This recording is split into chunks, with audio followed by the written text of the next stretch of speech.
The night was as thick as tar, with the moon barely casting its pale light over the town of Alderton. It seemed that time had stopped, and the world had ceased to breathe, waiting for something no one could predict. In this silence, broken only by the faint buzzing of summer insects, things began to happen that should never have seen the light of day. Henry Wallace, once a respected historian, had lived for years on the outskirts of the town in a large, neglected mansion.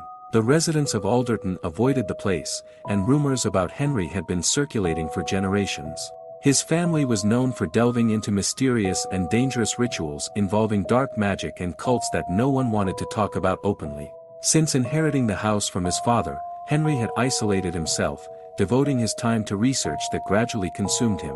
One night, while sitting at his desk, sifting through old, dusty books, he came across something that caught his attention. It was the journal of his great-great-grandfather, Thomas Wallace, describing a strange ritual known as the Whispering Rite. According to the entries, this ritual was supposed to enable contact with beings from another dimension, but it was a risky procedure that could lead to madness. Fascinated, Henry decided to delve deeper into these studies, unaware that he was playing with forces far beyond his understanding. The more he delved into the texts, the more terrifying things he discovered. Descriptions of dark ceremonies, bloody sacrifices, and lost souls who had perished trying to contact the unknown seemed unreal, yet something drove him forward. Henry couldn't stop thinking about the ritual. Every night, as the world slept, he sat at his desk, studying Thomas's journal and other books from the family library. Eventually, he concluded that this ritual could not only confirm the existence of other dimensions but also bring him the fame and recognition he had always craved. He wanted to achieve something that would etch his name in the annals of history. The ritual required specific ingredients, things that were hard to come by, but for Henry, there were no obstacles. Over time, he gathered everything he needed, though along the way, he began to have strange dreams.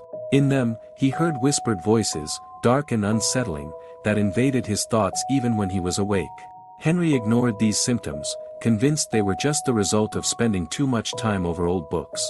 Finally, the day came when he decided to perform the ritual. It was a moonless night, perfect according to his ancestors' records. He placed all the necessary ingredients on an ancient altar he had discovered in the basement of his mansion. He lit the candles, forming a protective circle, and began the incantation. Within the first few minutes, something started to happen. The air in the basement thickened as if filled with an invisible force. The candles began to flicker, and the shadows danced on the walls in ways that seemed impossible. Henry continued chanting, ignoring the growing unease creeping into his heart. At one point, the whisper that had been barely audible became clear, interrupting his thoughts. It was more than just a sound, it was like an echo vibrating in his skull. The voice was low, almost hypnotic, yet it held a hatred and evil so potent that Henry felt his body begin to tremble. "Henry," the voice whispered. "Why did you summon me?" Wallace tried to ignore the voice, finishing the incantation, but something stopped him. He felt as though his mouth was sealed by an invisible grip. He couldn't speak, couldn't move. He could only watch the candles, now burning with an unnaturally intense light, casting a bloody glow over everything. The voice spoke again, closer this time, as if someone were standing right beside him.